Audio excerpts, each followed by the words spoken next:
बिस्मिल्लाहिर्रहमानिर्रहीम। अस्सलाम वालेकुम मेरे प्यारे दोस्तों, उम्मीद है आप सब खैरियत से होंगे और अल्लाह ताला आपको सदा खुश रखे, आबाद रखे, आमीन। जी तो फ्रेंड्स, आज का टॉपिक उन तमाम बहनों के लिए बहुत इंपॉर्टेंट है जो बेबी कंसीव करने की प्लानिंग कर रही हैं। और आज की वीडियो में मैं आपको बताऊंगी कि आपने बिफोर प्रेगनेंसी, ड्यूरिंग प्रेगनेंसी और आफ्टर प्रेगनेंसी आपने किस तरह अपनी हेल्थ का ख्याल रखना है ताकि आप एक हेल्दी बेबी को पैदा कर सकें और आपकी अपनी सेहत भी बहुत अच्छी रहे। बेबी कंसीव करने से पहले आपने अपनी हेल्थ की तरफ ज़रूर तवज्जो करनी है। Folic acid, calcium, vitamin C, vitamin D और इसके साथ साथ मल्टी विटामिन, ये तमाम चीज़ें मल्टी विटामिन में आ जाती हैं। और डॉक्टर के साथ आपने कंसल्ट करके अपनी तमाम मल्टी विटामिन की टैबलेट वगैरह आपने ज़रूर खानी है, जैसे डॉक्टर रेकमेंड करें आप लोगों को। क्योंकि आपकी अपनी सेहत बिल्कुल परफेक्ट होगी तो ही आप एक हेल्दी बेबी पैदा कर सकेंगी जो मेंटली और फिज़िकली तौर पे बिल्कुल सेहतमंद होगा। और इसके लिए ये ज़रूरी है कि हम अपनी अच्छी खुराक लें। खुराक में फल, सब्जियां वगैरह, वेजिटेबल और दालें, गोश्त, तमाम चीज़ें जो हैं हम शामिल करें अपनी खुराक में। और इसके साथ साथ मल्टी विटामिन्स भी ज़रूर खाएं और इससे बच्चे की सेहत भी अच्छी होगी और मदर की सेहत भी अच्छी होगी। जी तो फ्रेंड्स, अब बात करते हैं ड्यूरिंग प्रेगनेंसी की। प्रेगनेंसी के दौरान आपने अपनी हेल्थ का बहुत ख्याल रखना है। एवरी मंथ आपने डॉक्टर के पास चेकअप के लिए ज़रूर जाना है। और इसके साथ साथ आपने बहुत हेल्दी खाना खाना है। फल, जूसेस का ज़्यादा इस्तेमाल करना है। स्टार्ट के 3 माह तो बहुत एहतियात की ज़रूरत होती है और जिनकी फ़र्स्ट प्रेगनेंसी है उनको तो और भी ज़्यादा केयर की ज़रूरत होती है, क्योंकि उन्हें किसी किस्म की कोई इन्फॉर्मेशन नहीं होती कि इस दौरान क्या तबीयत का क्या सिचुएशन आ सकती है। इसलिए जैसे जैसे डॉक्टर कहें उनके वैसे वैसे ही उन्हें अपने सेहत का ख्याल रखना है और मल्टी विटामिन ज़रूर लेनी है। और अपने वेट की तरफ भी आपने ज़रूर तवज्जो देनी है। ये नहीं कि स्टार्ट में ही ज़्यादा, क्योंकि प्रेगनेंसी होने की देर होती है और फिर बड़ों का यही होता है कि खाओ खाओ खाओ ये। और अगर स्टार्ट के ही मंथ में आपने ज़्यादा खाना शुरू कर दिया तो वो फिर बेबी को नहीं लगता, वो हमारे जिस्म को ही लगता है। हमारे जिस्म के ऊपर ही चर्बी बनना शुरू हो जाती है। थर्ड मंथ के बाद ही बेबी को खाना लगना शुरू होता है। और फिर उसके बाद फिर अगर आप चाहती हैं कि आप भी आपका वेट जो है ज़्यादा ना बढ़े और बेबी भी सही हेल्दी पैदा हो, तो आपने अपने वेट की तरफ ख़ास तवज्जो करनी है। किसी किस्म की कोई ऐसी चीज़ नहीं जो आपका वेट बढ़ा दे, चिकनाई वाली या इस किस्म की चीज़ें नहीं, क्योंकि उससे कोलेस्ट्रॉल भी बढ़ जाता है, फिर आगे चलकर और भी ज़्यादा प्रॉब्लम्स हो जाती हैं, बीपी की प्रॉब्लम, इस किस्म की।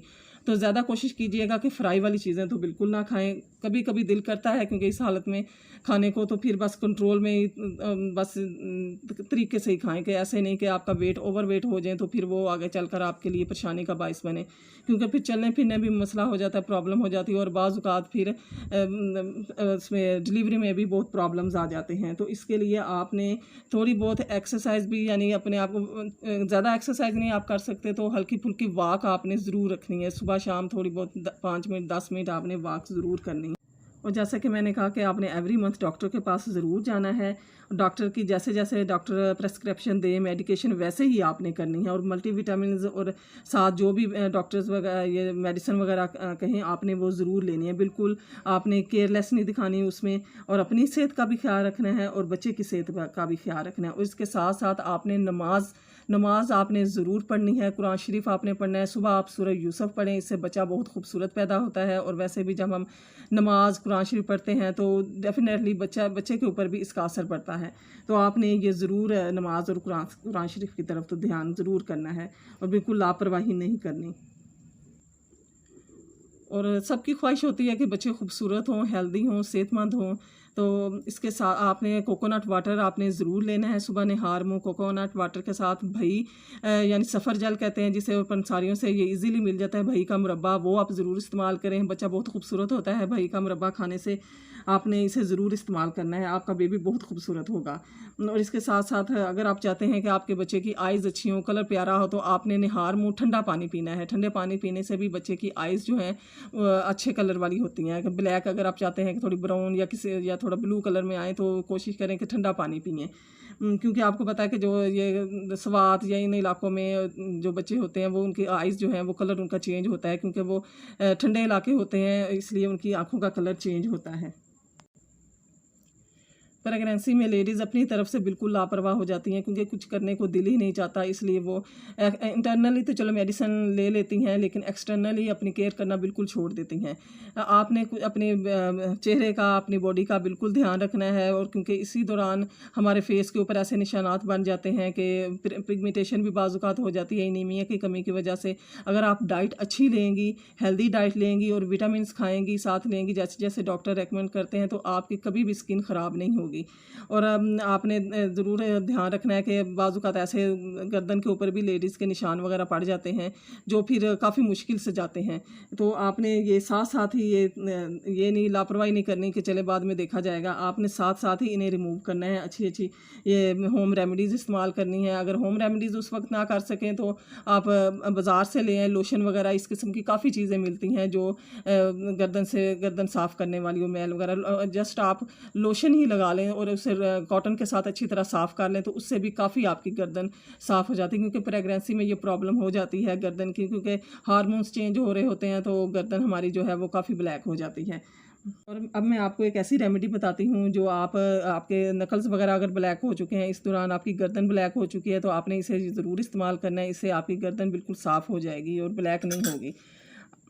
और इसके साथ साथ आपने हेल्दी डाइट लेनी है। आपने बाज़ का खून की कमी की वजह से भी गर्दन ऐसे हो जाती है, या हाथ पाँव और चेहरे के ऊपर ब्लैक डॉट्स वगैरह पड़ जाते हैं। सबसे पहले आपने वैसलीन लेनी है। मैं जॉनसन एंड जॉनसन की जॉनसन बेबी की जेली ले रही हूँ। ये बहुत अच्छी, बहुत बिल्कुल स्किन को ब्लैक नहीं होने देती। आपने अच्छी वाली पेट्रोलियम जेली लेनी है, और मैं इसमें डालूँगी ये मूली के बीज हैं। मूली के बीज जो हैं वो हमारी ब्लैकनेस जो को दूर करते हैं। ये बिल्कुल जो ब्लैकनेस आ जाती है हमारी स्किन के ऊपर, इसे बिल्कुल उतार देगी ये मूली के बीज, क्योंकि ये नेचुरल ब्लीच का काम करते हैं मूली के बीज। और मैं इसमें संदल पाउडर डालूँगी। आपने इसे अच्छी तरह मिक्स कर लेना और एक क्रीम की इसे शेप में ले आना है। दिन के टाइम इसे आप अप्लाई करें, लगाकर आप 10 मिनट के लिए छोड़ दें, और उसके बाद फिर आप इसे रिमूव कर दें। कॉटन के साथ आप इसे रिमूव करें, और साथ साथ फिर आपके सारी मैल वगैरह भी उतर जाएगी। जो आपकी जो गर्दन ब्लैक हो गई है, या नकल्स वगैरह ब्लैक हो गए हैं, तो वो इससे साफ़ हो जाएंगी। देखिए अच्छी सी क्रीम ये बन गई है। आपने इसे ज़्यादा क्वांटिटी में बना के रख लें, क्योंकि इस हालत में रोज़ तो ऐसे काम होते ही नहीं, और फिर बना नहीं सकते, फिर इसी तरह लापरवाही हो जाती है। तो आप इसे एक ही दफ़ा ज़्यादा क्वान्टिटी में बना के रख लें, और तकरीबन डेली फिर इस्तेमाल करें। इसके साथ साथ अगर आप क्लींजिंग भी करें अपने फेस की, एक टाइम कर लें, सुबह कर लें या रात को कर लें, और टोनर ज़रूर इस्तेमाल करें। टोनर बना के रख लें, वो टोनर इस्तेमाल करें। इस तरह आपकी स्किन बहुत फ्रेश रहेगी। अगर आपकी स्किन फ्रेश रहेगी तो आपको खुद अपना आप अच्छा लगेगा, और फिर इसके साथ साथ आपका बच्चा भी बहुत हेल्दी होगा, खूबसूरत होगा। और फिर जब आपका 8th मंथ ख़त्म हो जाएगा, 9th मंथ स्टार्ट हो जाएगा, फिर 1 माह रह जाता है तकरीबन, तो आपने फिर अब बेबी की तैयारी भी शुरू करनी है। उसके कपड़े वगैरह और एसेसरीज उसकी छोटी मोटी जो सारी हैं वो तमाम आपने ले लेनी है। एक टोकरी तैयार कर लेनी है, और उसमें तमाम चीज़ें उसकी रख लेनी है। अपनी भी आपने भी जो चीज़ें आपके लिए ज़रूरी हैं वो तमाम चीज़ें आपने टोकरी में टाइम से पहले ही डाल के रख लेनी है, क्योंकि फिर 9th मंथ के बाद किसी वक्त कुछ पता नहीं होता कि कब फिर डॉक्टर के पास जाना पड़ जाता है। तो इसलिए आपने अपनी तैयारी बिल्कुल कंप्लीट करनी है। तमाम बच्चे की चीज़ें आपने रख लेनी है। भी कहते हैं जो आम पहले हमारे जो माएँ होती थी उन्हें उसे छिले का नाम देती थी, और वो लेडीज़ के लिए तो बहुत सेंसिटिव डेज़ होते हैं। उन दिनों में जो मदर की हेल्थ भी बहुत वीक हो चुकी होती है, और उसे बहुत अच्छी ग़िज़ा की ज़रूरत होती है। आपने अपनी सेहत की तरफ बिल्कुल तवज्जो करनी है, ताकि आप अगर सेहतमंद होगी तो आप बच्चे की अच्छी तरह केयर कर सकेंगी।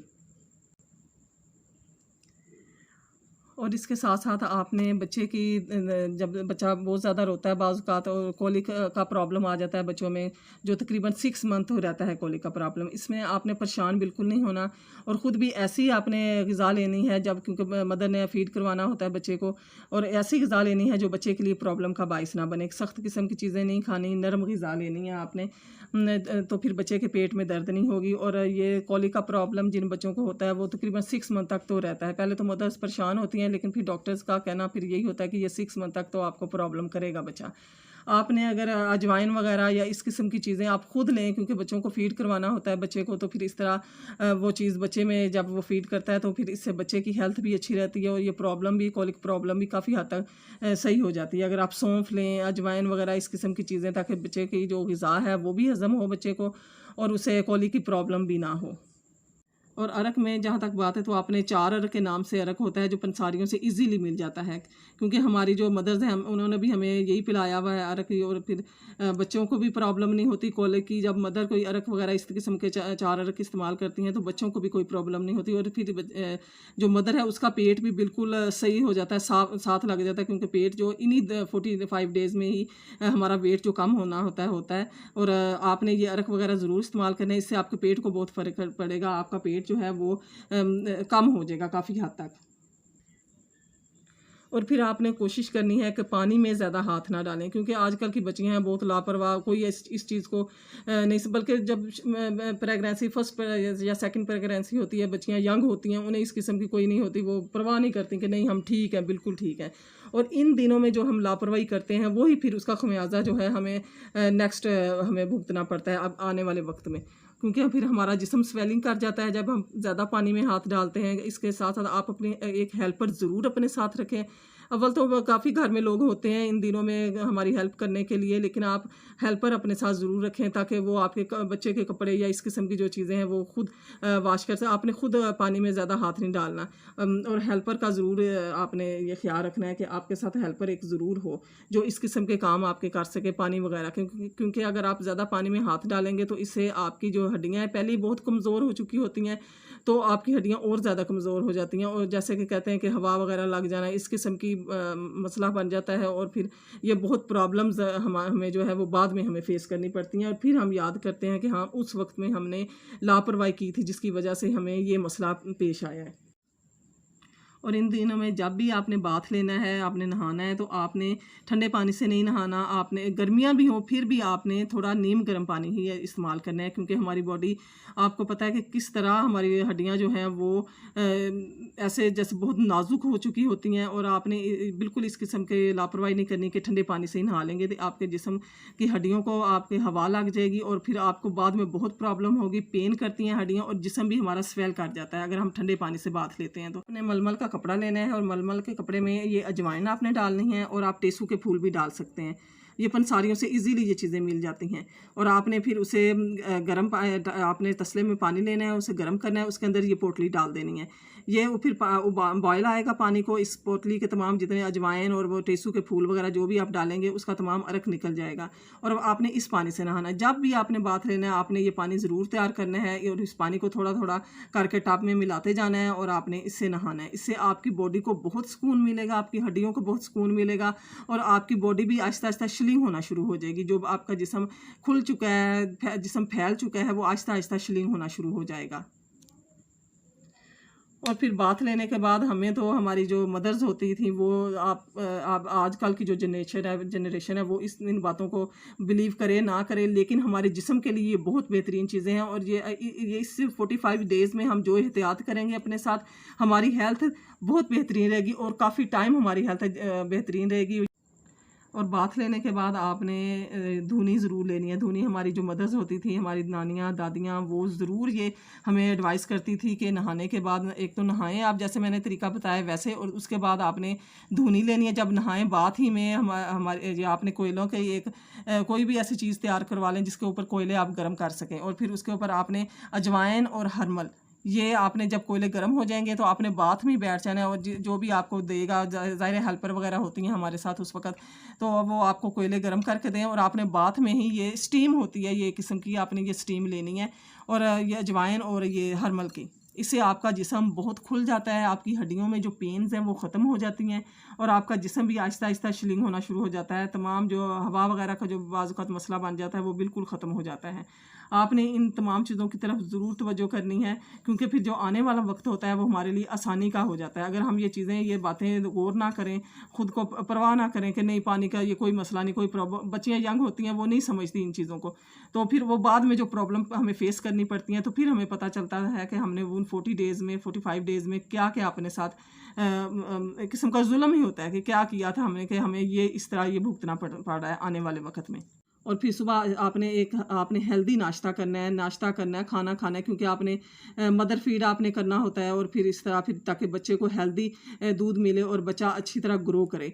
आपने सुबह नाश्ते में एग लेना है, दूध लेना है, फिर उसके बाद 11 बजे कुछ लें, और फिर दोपहर का खाना आप कीमा वगैरह लें, आप काली ब्लैक पेपर और नमक का भुना हुआ कीमा लें, और साथ देसी घी भी ज़रूर इस्तेमाल करें, क्योंकि ये हमारे बॉडी के ऊपर बहुत अच्छा, हमारी हड्डियों के लिए बहुत बेहतरीन होता है, और इससे वज़न भी नहीं बढ़ता। और फिर जब आपने बच्चे को फीड करवाना है तो आपने फिर ये आप ज़ीरा ज़रूर इस्तेमाल कीजिएगा। जिन लेडीज़ को फिर मदर्स को दूध वगैरह नहीं आता, तो फिर उन्हें चाहिए कि वो ज़ीरे का इस्तेमाल ज़रूर करें, और बच्चे को दूध पिलाने से पहले 2 गिलास आप पानी ज़रूर पिएँ। डॉक्टर भी ये रेकमेंड करते हैं कि अगर आपका दूध कम आता है तो आप बच्चे को दूध पिलाने से पहले आप 2 गिलास पानी पी लें, और फिर आप ज़ीरा वाटर भी लें, उससे भी दूध काफ़ी अच्छा आ जाता है, और बच्चे का पेट भी फुल हो जाता है। और फिर अगर आप सूजी की खीर बना के खाएं तो वो भी, उससे भी काफ़ी अच्छा दूध बच्चे को मिलता है, और काफ़ी हेल्दी दूध बच्चे को मिलता है। और आपने इसके साथ साथ, जैसे ये हमारी मदर, हमारी जो नानियाँ दादियाँ हमें जो बना कर देती थी पंजीरी, उसे ज़रूर इस्तेमाल करें, क्योंकि ये हमारी बॉडी के लिए, बेशक हमें वो अच्छी नहीं लगती, लेकिन हमारी बॉडी के लिए बहुत बेहतरीन है, हमारी हड्डियों के लिए वो बहुत बेहतरीन होती है। उससे हमारा वेट भी लॉस होता है, ये नहीं कि हमारा वेट बढ़ता है, नहीं कम होता है, बल्कि वेट उन चीज़ों से हमारा। आपने ये मिक्स चीज़ें जैसे फूल मखाना, गोंद कतीरा, बादाम, ये इस किस्म की चीज़ें आपने ज़रूर इस्तेमाल करनी है। यखनी आप इस्तेमाल करें इस दौरान, वो आपके लिए बहुत बेहतरीन है, आपकी बॉडी के लिए बहुत बेहतरीन है। और यखनी, कीमा, गोश्त, इस किस्म की चीज़ें आपने ज़रूर लेनी है। और फल भी आपने लेना है, फल ज़रूर इस्तेमाल करें, जूसेस लें, आप अच्छी और हेल्दी फूड खाएं, ताकि बच्चे को भी वो खुराक मिले, और बच्चा भी आपका हेल्दी हो, सेहतमंद हो बच्चा। क्योंकि बच्चा सेहतमंद होगा तो बाहर वाली उसे बीमारियां वगैरह जल्दी इफ़ेक्ट नहीं उसके ऊपर करेंगी। और इसके साथ साथ आप अपने बेबी को जो इंजेक्शन लगवाते हैं पोलियो के और इस किस्म के जो है हिफाजती टीके, उसका कोर्स आपने ज़रूर मुकम्मल करवाना है, उस तरफ ज़रूर आपने तवज्जो करनी है। और क्योंकि बच्चा सेहतमंद है तो ये माँ की ज़िंदगी भी इसी से होती है कि बच्चा सेहतमंद तंदुरुस्त है, माँ भी खुश रहेगी, तो हेल्दी रहेगी, और फिर जल्दी माँ अपने आप को खुद को रिकवर करेगी। तो फ्रेंड्स, उम्मीद है कि आपको मेरी आज की वीडियो बहुत पसंद आई होगी। आप इस वीडियो से, जो भी मैंने आज बातें बताई हैं वीडियो में, आप इसे ज़रूर इस पर अमल करें, ये आपके लिए बहुत फ़ायदेमंद साबित होंगी, और आपकी इससे इंटरनली और एक्सटर्नली हेल्थ बहुत बेहतर और बहुत अच्छी तरह आप अपने आप को रिकवर कर सकेंगी। और इसके साथ साथ मुझे इजाज़त दें, दुआ में याद रखें। अल्लाह हाफिज़।